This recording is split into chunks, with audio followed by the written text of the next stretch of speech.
And we're going to have a quick Q&A, and we are fortunate to have Manuel Glenn from Classics 1079 to moderate this for us. So I want to introduce a couple people you will recognize. Anne-Marie Johnson. There you are. And now local Philly resident, where is she? Harley Jane Kozak. Put the two sisters up here together, and Manuel, I will turn the mic over to you. And we invited some stars, people we've been seeing for a long time. I was talking to the director, he said collectively there's like 400 years of acting experience on that screen up there. We've been watching these folks for a good long time. And I think one thing I know all actors want to do is act and work. So without further ado, my very first question to whomever is, when does an actor's career begin? There was a reference to 30 years. Is it your first audition? Is it when you're first in SAG or actor? You get your first part? You get your first paying gig? When does the measuring begin? When does it start? Anyone? I've never, ever been asked that. That's why they pay me the big bucks. That's why you're here. For me, I knew at the age of 5 what I wanted to do. So my parents, with unconditional love, supported every aspect of my progress. My only commitment was that I would graduate from college and have a backup plan. So I was a major in theater arts, but I minored in English. And I worked throughout college, and I worked regular jobs. I once inspected toilets for Union Oil Company. Whoa. Yeah, right? I was a sparkle girl to make sure those toilets. Is that what they call it? This was the 80s. But I always knew that I wanted to be. So when would you say it started at 5? It started at 5. All right, so yeah. 5 years old, your acting career begins. Yes. So now how long is that now? 60 years. 60 years. At 60, get out of here. Black don't crack. You go there. Okay. It's just really good lighting here. But yeah, I started at 5 years old. Yes. All right. So we're watching this film, and we're watching all of you deal with so many of us deal with in this room of a certain age. I'll be 65 in November. Okay. November 11th. I don't know how old it is. My mom's birthday. She must be a wonderful human being. In heaven, yes. Amen. Thank you. Bless your mother. Some of the things I could recognize, some of the things I know you have to deal with career-wise. How much of this was cathartic for anyone?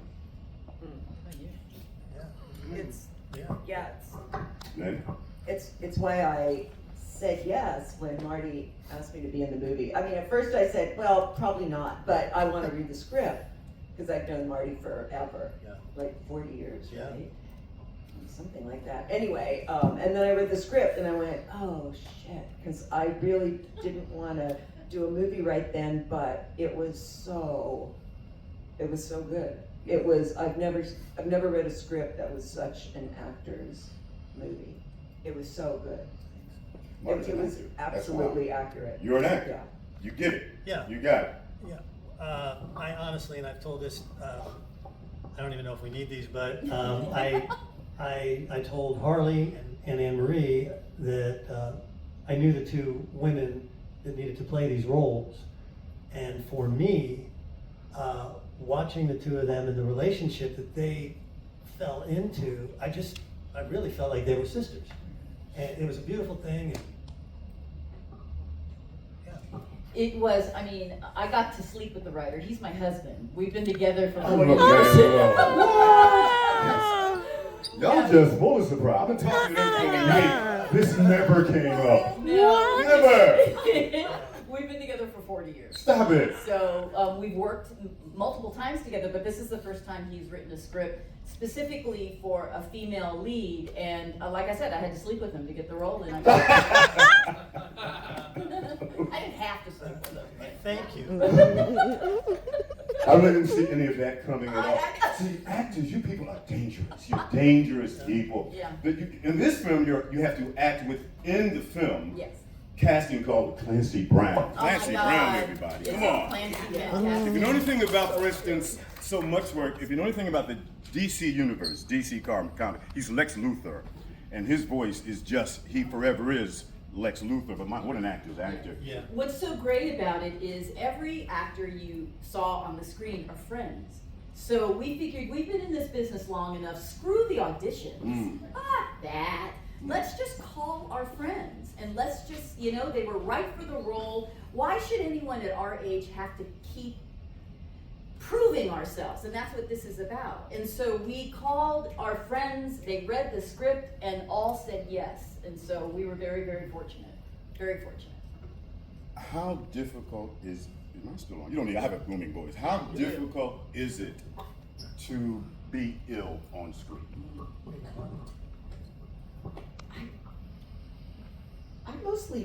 I cried a lot in this movie, didn't I?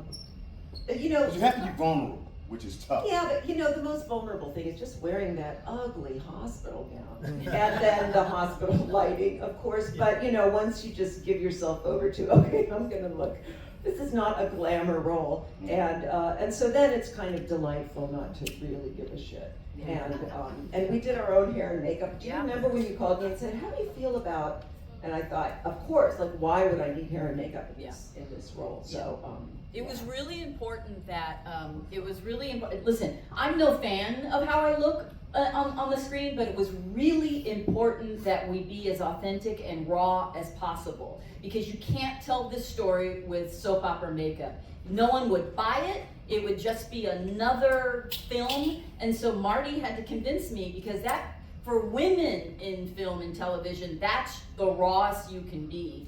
All the protections are gone, all the lighting, the pretty lighting is gone, and I was sick to my stomach when I first saw the raw footage.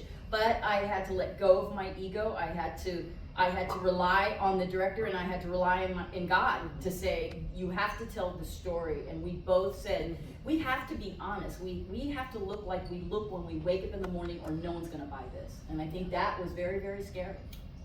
My mother used to say, there's no such thing as a good-looking blues singer. If you're good-looking, nobody will believe you got the blues. Right. You can't be too good-looking for this role. That's right. You can't be attractive and have cancer. It just doesn't work that way. Interesting. I said to you in the lobby, and I'll say it again, I don't know if anybody are here, but shout out to the cinematography, to the photographers, to the lighting, to the sound, everything. As a film student, I understand how... There you go. See how important sound guys are? To those guys, sound engineers, everything matched up the way it's supposed to. Supported every aspect of my progress. My only commitment was that I would graduate from college and have a backup plan. So I was a major in theater arts, but I minored in English. And I worked throughout college, and I worked regular jobs. I once inspected toilets for Union Oil Company. Whoa. Yeah, right? I was a sparkle girl to make sure those toilets Is that what they call it? This was the 80s. But I always knew that I wanted to be. So when would you say it started at 5? It started at 5. All right, so 5 years old, your acting career begins. Yes. So now how long is that now? 60 years. 60 years. At 60, get out of here. Black don't crack. You go there. Okay. It's just really good lighting here. But I started at 5 years old. In LA, I bought it.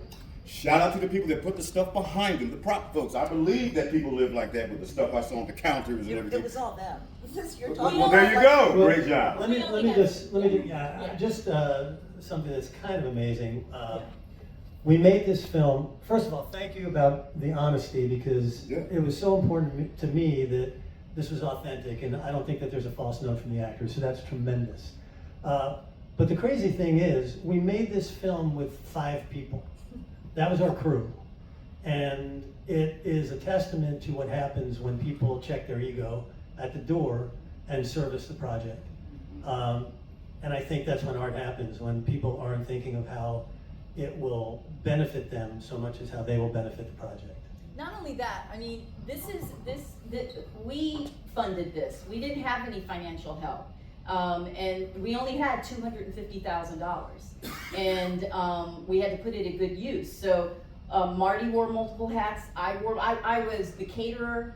I was transpo. I was the COVID coordinator. That's what you have to do when you do low budget Sacrifice. films. You have to, right? And we loved every minute of it. But everybody We loved did it. Everyone anything, did anything. you know, from yeah. hair, makeup to whatever it took. People were willing to do it because it really felt like a family. Yeah. And the whole crew is also in the movie. Yes. Is that right? Yeah. Everyone who worked on the film, all 5 of us, had something to do in the movie and say. I went to Temple University, radio, television, and film crews, real film, big cameras, and now with cell phones and little devices and lights and 5 people making epic big screen film. Yeah. Streaming services have changed the game completely. There's a lot of competition. There are a lot of platforms. Yes. Where can we find this? Well, thank God we were acquired. So our film will be streaming on April the 7th. So we did a limited theatrical run, but you'll be able to purchase, rent, and see us on all the digital platforms. There you go. Look at that. And maybe in 75 years we'll see our money. Yeah. You suffer for the art. Yes, exactly. I think that Amazon and Apple for sure. And if you did like the film, Tubi, which with commercials probably. But if you did like the film, tell 1,000 of your friends that they should check it out and stream it. The dynamic between you two, a lot of little family dysfunction, someone's at possibly the end of their life, no more transparency, it's time to bring out some truths. You were selfish, you had nobody but yourself. She sacrificed for children, you wouldn't understand. You don't have any kids. It's all pouring out, building up all those years. At the end of life, you think that's how raw it gets? You gotta get it all out? Yeah, yes. I think anyone who's ever cared for someone who's struggling with a terminal illness and time is limited, you pray to God that the truth comes out so you can, come to the realization of what you mean to each other. Mm-hmm. And that's another message in our film, honesty. When times get hard, you can only rely on a few people. And I think everyone in this room has had that experience. Shout out to something that maybe a lot of folks who don't know film would think about, but I think she's 5'9", she's 5'11". You gotta find a leading man at least 2 or 3 inches taller. Yeah. When's the last time you got to wear high heels in a scene with a man, right? I understand this stuff, girl. The last time I was able to wear heels every day was in the heat of the night because Howard Rollins was so much Okay, taller. there you go. That means something. Because the average height of a male actor is 5'7". You hear that? And I'm 5'9". 5'9". You're And 5'9"? I'm over 5'10", so you can imagine. Oh, by the way, she'll attest to this. I saw that golf swing, girl. That was Yeah. real. I'm a scratch golfer. Oh my God. Oh, we got that. Mark, do you? Incredible. When you come to town, I got a driving range, Yes. Strawberry Mansion, Strawberry Green. You gotta come. All right, so listen, questions from the audience. I got a million questions. I've seen it twice. All right, I got lady in orange right there. I just want to say, great job. Excuse me, I'm not going to say that. You're my new best friend, Emily. My name is Seth Walton, and I can resonate with a lot of things that go on. These are my very good friends here, CJ and Beth. But she's here visiting me as I live with cancer, chemo, yes, Monday. Oh. I feel good. I got some Black Girl Magic happening. Yeah, Black Girl Magic. Ageism. I just started doing comedy in 2021, and I went to Italy to celebrate my 50th birthday, and it was one this year that I ran into Kevin Hart, and I was like, yeah, I'm celebrating my birthday. He's like, what are you doing here? I'm celebrating my birthday. He said, oh, you know, my 50th. I said, oh, by the way, I'm doing comedy now. Waiting till you're 50 years old to start comedy. And I started to say, that's why little comedians get smacked in the face. But I just want to say, great job. I'm looking forward to seeing more from you. I wanted you to take the job at the end. Yeah, right?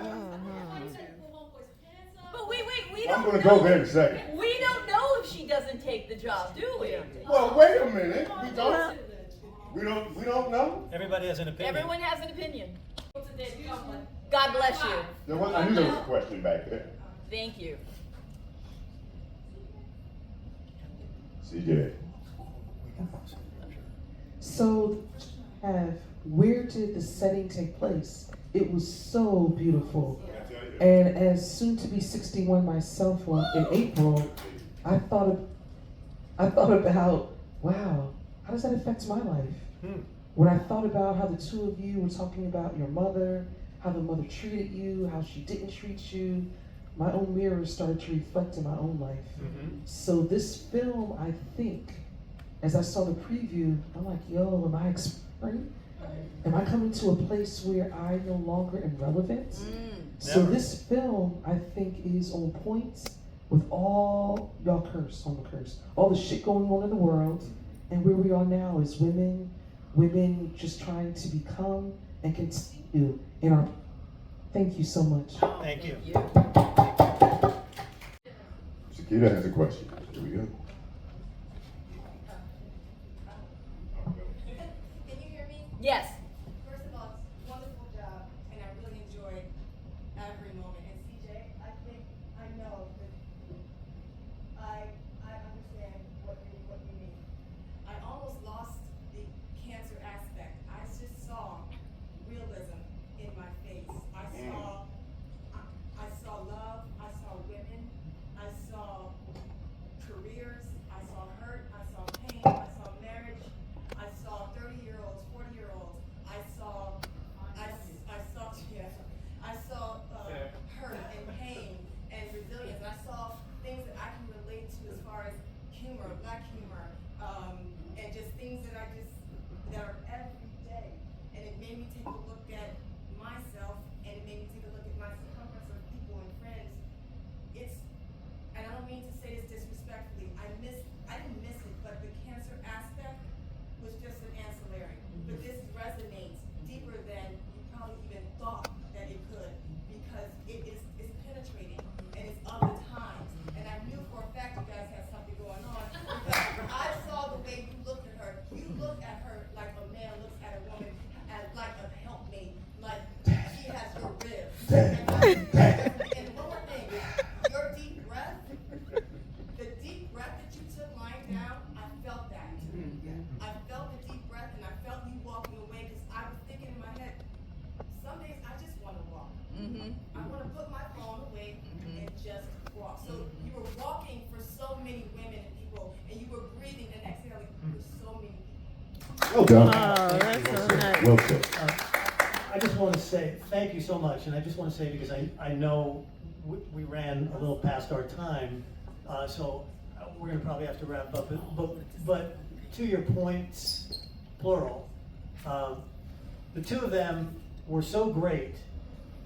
The strength that they got from each other, the characters and the actors, throughout the process, I think is what really translates in this film. And siblings, through the good, the bad, you talk about the real, leaning on each other, and you can love your sibling and hate your sibling in the same moment, but they came in a place of where they pulled strength from each other, and that made me really happy. When he basically says, it's not anything that the character says, it's the fact that this man is telling me what to do, to work with me. No, let me adjust you. And I think finally for Joe, she just said, I'm done. That's it. I'm done being adjusted. I'm done being corrected. I'm done being told when, what, where, how. And that's when her brain clicks. Okay, and from there we see Roger. Martin! It's called The Addiction of Hope for a reason. So, anyway. But we really, first of all, thank you.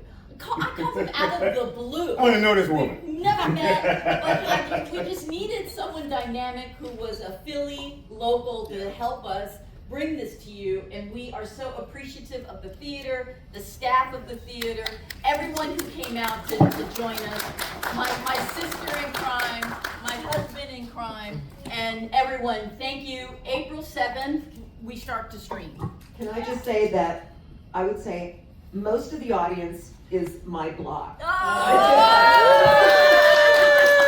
at that! I know, I can't believe it. And I just moved in. Oh, Wait, thank real you. Philadelphia right here? Thank you. Yeah, that's right. Thank you, and thank you. No, you're more than welcome.